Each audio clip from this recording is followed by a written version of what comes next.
नमस्कार. मी भाऊ तोरसेकर. तुम्ही बघत आहात प्रतिपक्ष. मित्रांनो, हळूहळू करत सध्या एकूणच मराठी आणि हिंदी माध्यमातून देवेंद्र फडणवीस यांच्या विरुद्ध एक नॅरेटिव्ह संथ गतीने का होईना पुढे सरकवण्याचं काम सुरू झालेलं आहे. कसं, एकनाथ शिंदे हे अमित शहाचे लाडके आहेत आणि त्यांच्या तुलनेमध्ये अमित शहा आणि नरेंद्र मोदी यांना देवेंद्र फडणवीस महाराष्ट्राच्या राजकारणात किंवा एकूणच भाजपच्या राजकारणामध्ये नको आहेत, असा एक अजब नॅरेटिव्ह पुढे सारला जातो.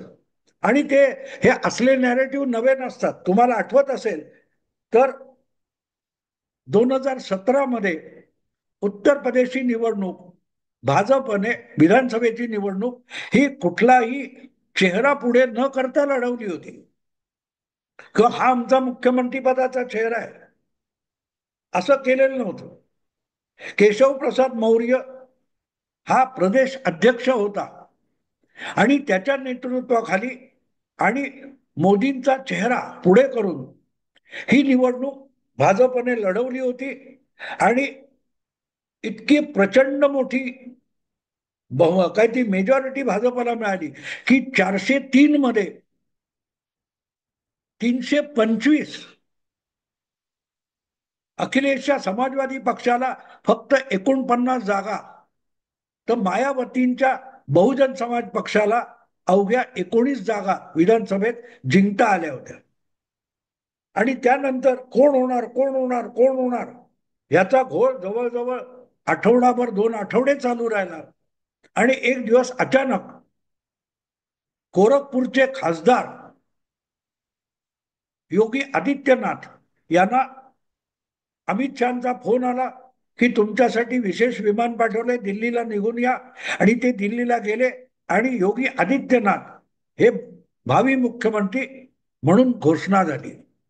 त्यानंतर ज्या पद्धतीत योगी आदित्यनाथ यांनी उत्तर प्रदेशचा कारभार चालवलेला आहे, त्यांची लोकप्रियता देशाचे पंतप्रधान नरेंद्र मोदी यांच्या बरोबरीने म्हणावी ते म्हणता येणार नाही, पण जवळजवळ तितकी आहे. इतर कुठल्याही राज्यामध्ये विधानसभेची निवडणूक असेल, एखादी पोटनिवडणूक असेल, तर पंतप्रधान अमित शहा हे राष्ट्रीय भाजपचे नेते सोडले तर त्याच्यानंतर तिसऱ्या क्रमांकाची प्रचारासाठी मागणी होत असते, ती आदित्यनाथ यांची होत असते. आपण उत्तर प्रदेशमध्ये जे काय कामकाज करतोय त्यामुळे आपण उत्तर प्रदेशात भाजप अतिशय लोकप्रिय करून ठेवलाय आणि मतदाराची पक्षावर कारभारावर विश्वास वाढवलेला आहे. असं असताना सुद्धा अमित शहा आणि योगी आदित्यनाथ यांच्यामध्ये वितुष्ट आहे असे नॅरेटिव्ह सातत्याने 2019 पासून पसरवले जात होते. पण 19 मध्ये सुद्धा लोकसभेला चांगलं यश भाजपला मिळालं आणि त्याच्यावर पडदा पडला होता. मग परत जेव्हा 2022 मध्ये उत्तर प्रदेशच्या विधानसभा निवडणुका आल्या जवळ, तस योगी विरुद्ध तुमचे अमित शहा अशी धुसफूस चालू आहे भाजपमध्ये. हा नॅरेटिव्ह अतिशय वेगाने पसरवला जात होता पण त्याचा परिणाम झाला नाही.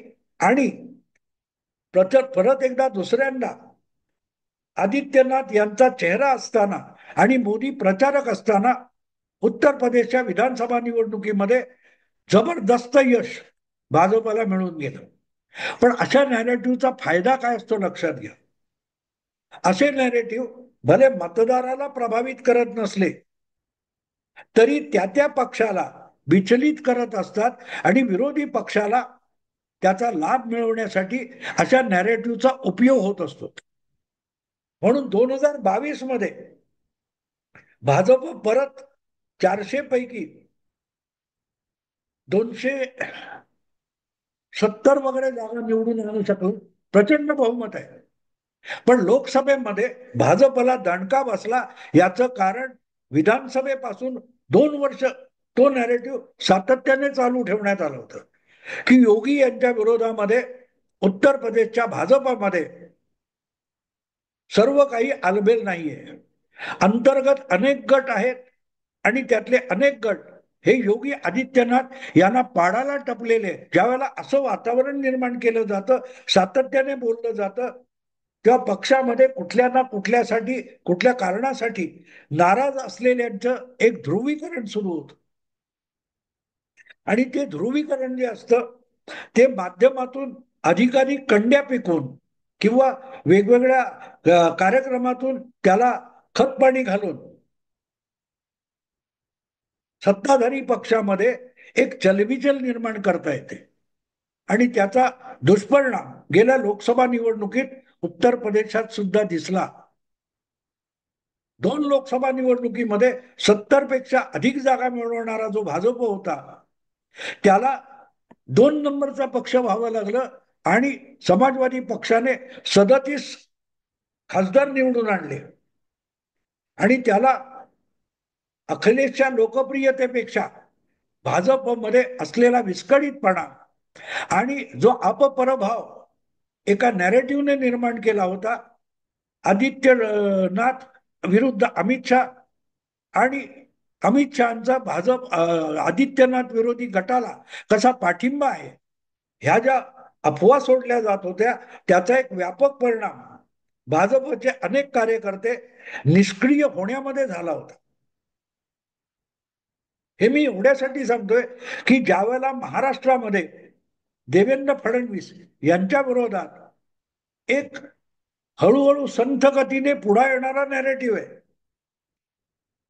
आणि तो हळूहळू हिंदीत सुद्धा प्रतिबिंबित होताना दिसतोय की एकनाथ शिंदे आणि देवेंद्र फडणवीस यांचं अजिबात पटत नाही. ते दोघे एकमेकांचे पंख छाटायला टपलेले असतात. या गोष्टी आपल्याला सातत्याने ऐकायला मिळतात. एकनाथ शिंदे का नाराज आहे? म्हणजे तुम्हाला नाराज आहे हे सूत्रांकडून कळतं म्हणजे काय मला कळत नाही. त्यासाठी कुठलाही एक ठोस पुरावा आणला जात नाही. मग एकनाथ शिंदे यांच्या मंत्र्यांच्या काय ते मंत्रालयाला निधी दिला जात नाही. एकनाथ शिंदे यांच्या मंत्र्यांनी किंवा एकनाथ शिंदे यांनी घेतलेले निर्णय आहेत त्याला मुख्यमंत्री म्हणून देवेंद्र फडणवीस यांनी चाप लावला. अशा बातम्या सोडा आणि अत्यंत चिरकुट गोष्टी असतात. अतिशय छोट्या छोट्या गोष्टीमध्ये प्रत्येक गोष्ट ही आपल्या मनासारखी होईल असं नसतं. मग देवेंद्र फडणवीस असोत, अजितदादा असोत, एकनाथ शिंदे असोत किंवा ह्या सगळ्यांचे पाठीराखे कार्यकर्ते किंवा मंत्री असोत, त्या प्रत्येकाला जे जे करायचे ते तसंच्या तसं होईल आणि बाकीचं सगळं सरकार त्यामागे निमूटपणे उभं राहील असं कधीही शक्य नसतं. जेव्हा आघाडीचं राजकारण चालतं आणि आघाडीचं सरकार असतं त्यामध्ये काही वेळेला आपले हट्ट सोडावे लागतात. पण काही नेत्यांना ते लक्षात येत नाही. त्यामुळे मग नाशिकचं काय म्हणतात ते नाशिकचं पालकमंत्रीपद कोणाला, रायगडचं पालकमंत्रीपद कोणाला, याच्यावरून जी काही थोडीफार कुसबुस किंवा धुसफूस असते त्याला माध्यमातून खतपाणी घातलं जातं आणि त्या खतपाण्यासाठी हे असे नॅरेटिव्ह जाणीवपूर्वक वापरले जातात. बघा, गोगावले यांना पालकमंत्री व्हायचं होतं पण देवेंद्र फडणवीसांनी एकनाथ शिंदे यांच्या मंत्र्याचे पंख छाटण्यासाठी तटकरे यांच्या बाजूने कौल दिला. कळलं काय होतं ते? आणि म्हणून ह्या गोष्टी समजून घेण्यासारख्या असतात की नॅरेटिव्ह कसा तयार होतो. नॅरेटिव्ह असा तयार होतो आणि मग बघता बघता त्याला हे दिलं जातं. एक साधी गोष्ट आहे की देवेंद्र फडणवीस हा आज भारतीय जनता पक्षाच्या राष्ट्रीय नेतृत्वामध्ये नसला तरीही ज्या वेळेला राष्ट्रीय पातळीवर एखादा महत्वाचा कार्यक्रम असतो तेव्हा त्यांना अगत्याने बोलवलं जातं. मला वाटतं गेल्या बिहारच्या विधानसभा निवडणुका होत्या तेव्हा देवेंद्र फडणवीस हे विरोधी पक्षनेता होते पण त्यांना बिहारच्या भाजपच्या निवडणुकीत प्रभारी बनवण्यात आलं होतं आणि तिथे परत एकदा भाजप आणि जदयू यांचं सरकार निवडून आणूनच देवेंद्र फडणवीस महाराष्ट्रात परतलेले होते. हे मी एवढ्यासाठी सांगतोय की कुठल्याही पक्षामध्ये कुठल्याही आघाडीमध्ये थोडीफार धुसफूस असते, पण त्यासाठी जमून आणलेलं गणित बिघडवलं जात नाही.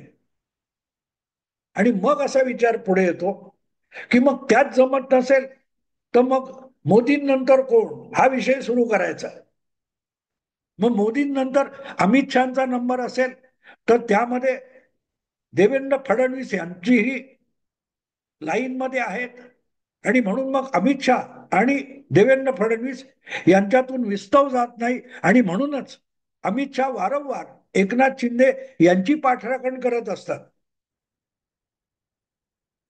एकनाथ शिंदे यांचे सुपुत्र खासदार कल्याणचे डोंबिवलीचे श्रीकांत शिंदे यांना ऑपरेशन सिंदूर नंतर जी 8 शिष्टमंडळ जगभर पाठवण्यात आली त्यापैकी एका शिष्टमंडळाचं नेतृत्व या तरुण मुलाकडे दिलेलं होतं. तो एकनाथ शिंदेचा मुलगा आहे, पण त्याने ते काम समर्थपणे करून दाखवलं तर पंतप्रधानांनी सुद्धा त्याची पाठ थोपटली. आणि साहजिकच मोदींचा हा स्वभाव आहे, ते प्रत्येकाशी जेव्हा भेटगाठ करतात तेव्हा अगदी कौटुंबिक जिव्हाळ्यापर्यंत येतात.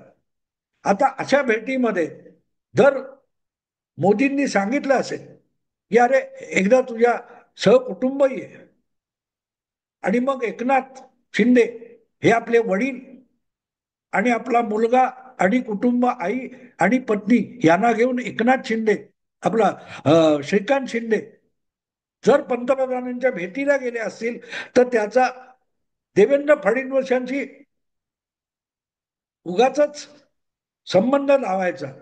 आणि मग बघा मोदींना हायकमांड कडून सॉरी देवेंद्र फडणवीसांना हायकमांड कडून कानपिचक्या देण्यात आल्या आणि हे हिंदीत पण बोललं जातं. तेव्हा मला गंमत वाटतं की हे जाणीवपूर्वक कोणतरी करतोय. अर्थात यामागे फगळच विरोधी पक्षाचे लोक असतात असं मानायचं कारण नाही. यासाठी भाजपमधले सुद्धा आंतरप्रवाह काम करत असतात. 2019च्या जेव्हा लोकसभा निवडणुका जवळ आल्या होत्या तेव्हाच एक नॅरेटिव्ह आठवतं तुम्हाला की ठीक आहे 2014 मध्ये एक लॉटरी लागल्यासारखं भाजपला बहुमत मिळालं. ते मिळायला नकोच होतं आणि मिळणार नव्हतंच, पण एक योगायोग होता, लॉटरी लागली आणि भाजपला स्पष्ट बहुमत मिळालं जे भाजपला अपेक्षित सुद्धा नव्हतं. पण मोदींसारखा नेता हा स्वबळावर बहुमत नसलं तर मुख्यमंत्री म्हणून काम करू शकणार नाही आणि पंतप्रधान म्हणून करू शकणार नाही. आणि म्हणूनच 2019 मध्ये हा नॅरेटिव्ह अतिशय तावाने पुढे ढकलला जात होता की जर बहुमत मिळालं नाही, भाजपला स्वतःचं बहुमत मिळालं नाही तर मग मोदी पंतप्रधान होऊ शकत नाही. मोदींच्या जागी एनडीए मधल्या मित्र पक्षांना मान्य होईल असा कुठचा तरी दुसरा चेहरा पुढे करावा लागेल. मग ठीक आहे, तो कुठचा शिवराज पाटील असतील, गडकरी असतील, अशी 3-4 नावं आपल्या आपल्या डोक्यातून पुढे ढकलली जात होती. पण तो अक्षरशः नॅरेटिव्ह होता. कारण एवढा प्रचार करून सुद्धा मोदींच्या लोकप्रियतेत घट नव्हती किंवा भाजपमध्ये तशी टोकाला गेलेली दुफडी नव्हती. अगदी गडकरींना पराभूत करण्याचे डावपेच सुद्धा खेळले जातात इथपर्यंत हा नॅरेटिव्ह रेटून रेटून सांगितला जात होता. पण तसं काही झालं नाही. 2019 असो 2024 असो गडकरी चांगल्या बहुमताने निवडून आले आणि परत एकदा त्याच आवडत्या मंत्रालयाचे मंत्री सुद्धा झाले. पण नॅरेटिव्ह असे पुढे ढकलले जात असतात की अमित शहाना आपले प्रतिस्पर्धी वाटतात देवेंद्र म्हणून त्याला. हे सगळं मी एवढ्यासाठी तुम्हाला सांगतोय की हा नॅरेटिव्ह असतो मित्रांनो, नॅरेटिव्ह असतो. तुमच्या पक्षामध्ये आतल्या गोटामध्ये एकमेकाविषयी संशयाने बघितलं जावं आणि मग त्या संशयामध्ये एखादी ठिणगी पडली तर त्याचा भडका उडवला जाऊ शकतो. तर आज अशी गंमत आहे मित्रांनो, की देवेंद्र फडणवीस हा भाजपच्या राष्ट्रीय पातळीवरच्या पहिल्या 5 नेत्यांमध्ये गणला जाणारा नेता आहे. आणि लोकप्रियतेचा लोकांसमोर जाणारा, जितके आदित्यनाथ आहेत, की वेगवेगळ्या राज्यातून त्यांना प्रचारासाठी या म्हणून मागणी असते, तशी मागणी असलेला दुसरा नेता म्हणजे देवेंद्र फडणवीस आहे, अमित शहा आहे, मोदी तर आहेतच आहे. पण मोदी मोदी अमित शहा, आदित्यनाथ, देवेंद्र फडणवीस, किंवा देवेंद्र फडणवीस आदित्यनाथ. आणि मग ज्या वेळेला या क्रमवारीमध्ये पहिले 4-5 नेते दिसत असतात, तेव्हा आपोआपच राजकीय विश्लेषणामध्ये यातला कुठला चेहरा हा पुढला पंतप्रधान होऊ शकतो याची चर्चा सुरू होते. तुम्हाला आठवत असेल त्यावेळेला सुद्धा मनमोहन सिंग यांच्या जागी प्रणब मुखर्जी होऊ शकतात का, चिदंबरम होऊ शकतात का, या सुद्धा चर्चा चालू होत्या. आठवतं ना तुम्हाला? आठवतं ना? तर तसं जे त्या रँकिंगमध्ये, त्या क्रमवारीमध्ये जे त्या पक्षाचे प्रमुख नेते मानले जातात, त्यापैकीच कोणीतरी पंतप्रधान होईल हे गणित असतं. 2014 मध्ये अडवाणी, मुरली मनोहर जोशी, यशवंत सिन्हा किंवा असे बरेच नेते होते. त्यामध्ये कुठेही नरेंद्र मोदी नव्हते, कुठेही नव्हते. नरेंद्र मोदी गुजरात पुरता आहे, आणि गुजरात बाहेर नरेंद्र मोदीमुळे भाजपची प्रतिमा मलिन झाली. हा एक लोकप्रिय, म्हणजे मीडियामध्ये लोकप्रिय असलेला नॅरेटिव्ह होता. सगळ्या देशामध्ये मोदी हा नेताच होऊ शकत नाही, हा मीडियाचा नॅरेटिव्ह होता. पण व्यवहारामध्ये तुम्ही बघाल तर जे कोणी त्यावेळेचे भाजपचे टॉपमोस्ट नेते होते, त्यामध्ये मोदींचा समावेश नव्हता. पण मोदी, मनमोहन सिंग, सोनिया गांधी आणि इतर कुठल्याही पक्षातल्या कुठल्याही नेत्यापेक्षा सर्वाधिक लोकप्रिय नेता होता. आणि एकपक्षीय बहुमतातून मोदींनी ते सिद्ध केलं. त्यामुळे दिल्लीत बसलेल्या वर्तुळामध्ये ज्यांना टॉप रँकिंग नेते म्हटले जातात, त्यामध्ये ज्यांची गणना होत नाही असा माणूस सुद्धा सर्वोच्च पदावर जाऊ शकतो. महाराष्ट्रात सुद्धा मुंबईमध्ये बसून आपलं पांडित्य सांगणारे जे राजकीय पंडित असतात, त्यांना सुद्धा पुढचा मुख्यमंत्री कोण होईल याचा अंदाज बांधता येत नाही. आणि त्याचं कारण हेच आहे की आपल्या बंदिस्त जागेत खोराड्यात बसून मी जसा कुठे बाहेर फिरत नाही, पण एका जागी बसून माझं मत व्यक्त करत असतो, तसेच सगळे राजकीय पंडित असतात. त्यांना जनमानसात काय चाललंय याची गंधवार्ता नसते. आणि म्हणून ठरवून कदाचित भाजपमधले असतील किंवा इतर पक्षातले असतील किंवा महाराष्ट्रातले इतर पक्षातले किंवा भाजपतले काही देवेंद्र फडणवीसांचे हितशत्रू असतील, त्यांच्याकडून हा नॅरेटिव्ह पद्धतशीररित्या पुढे केला जातोय की देवेंद्र फडणवीस हे अमित शहा, नरेंद्र मोदी यांच्या गुडबुक्स मध्ये नाही. नसते तर ते मुख्यमंत्री होऊ शकले असते, मुख्यमंत्री होऊ शकले असते का? आणि मग देवेंद्र फडणवीसांना काटशहर येण्यासाठी एकनाथ शिंदे यांना अमित शहा किंवा नरेंद्र मोदी प्राधान्य देतात, ही जी काय बकवास चालते त्याच्यात दम नाही. आणि याची सगळ्यात मोठी जर साक्ष कोणी दिली असेल तर ती भाजपचे कट्टर राजकीय विरोधक, वंचित बहुजन आघाडीचे सर्वोच्च नेते संस्थापक प्रकाश आंबेडकर यांनी दिलेले. आणि इथे तुम्हाला कळतं की जनमानसात काय चाललंय. कुठल्या तरी विषयामध्ये त्यांचा एक व्हिडिओ बघितला आणि बोलता बोलता ते म्हणाले की देवा भाऊ हा पुढला पंतप्रधान होऊ शकतो. आणि मग त्यांनी त्यांच्या पद्धतीत त्याचं एक रिझनिंग केलं की मराठी माणूस झाला तर मला आवडेल, पक्षाचा कुठलाही सोडून द्या. आजपर्यंत त्या स्पर्धेमध्ये मराठी माणूस म्हणून शरद पवारांकडे बघितलं जात होतं. आता शरद पवारांचं नाव मागे पडलंय, आणि आता महाराष्ट्रातून पंतप्रधान होऊ शकेल असं मटेरियल कोण आहे, तर ते देवेंद्र फडणवीस म्हणून बघितलं जातं. हे प्रकाश आंबेडकरांनी सांगितलं. याचा अर्थ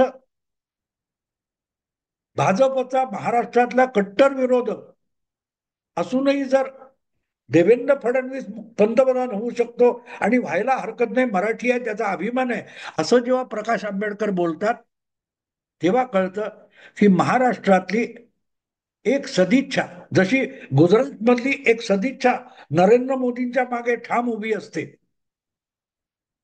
जितकी नरेंद्र मोदींनी गुजरातमध्ये आपल्या नेतृत्वाची पाळंमुळं घट्ट केली, त्या आधारावर राष्ट्रीय राजकारणात झेप घेतली, ती पाळंमुळं देवेंद्र फडणवीस सुचवत आहेत, याची साक्षच प्रकाश आंबेडकरांच्या त्या वक्तव्यातून मिळते.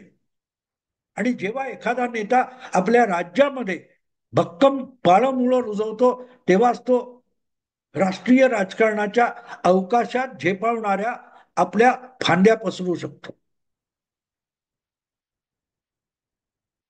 देवेंद्र फडणवीस यांच्या विरुद्ध असले नॅरेटिव्ह चालून काय उपयोग नाही. जरांगे पाटलांनी इतकं जहर ओकलं, शरद पवारांनी त्यासाठी हवं तितकं खतपाणी घातलं, तरीही देवेंद्र फडणवीस पुन्हा आले, पुन्हा येईल, पुन्हा आले. तेव्हा राष्ट्रीय राजकारणाच्या दिशेने त्यांची वाटचाल होते. त्यांना एकनाथ शिंदेना काटछळ देण्याची गरज नाही, हे नॅरेटिव्ह बनवणाऱ्यांनी लक्षात घेतलं, तरी त्यांचं आकलन पुढल्या काळात चांगलं होऊ शकेल. आत्ता इथेच थांबतो. आवडलं लाईक करा, शेअर करा आणि प्रतिपक्षाला सबस्क्राईब करा. नमस्कार.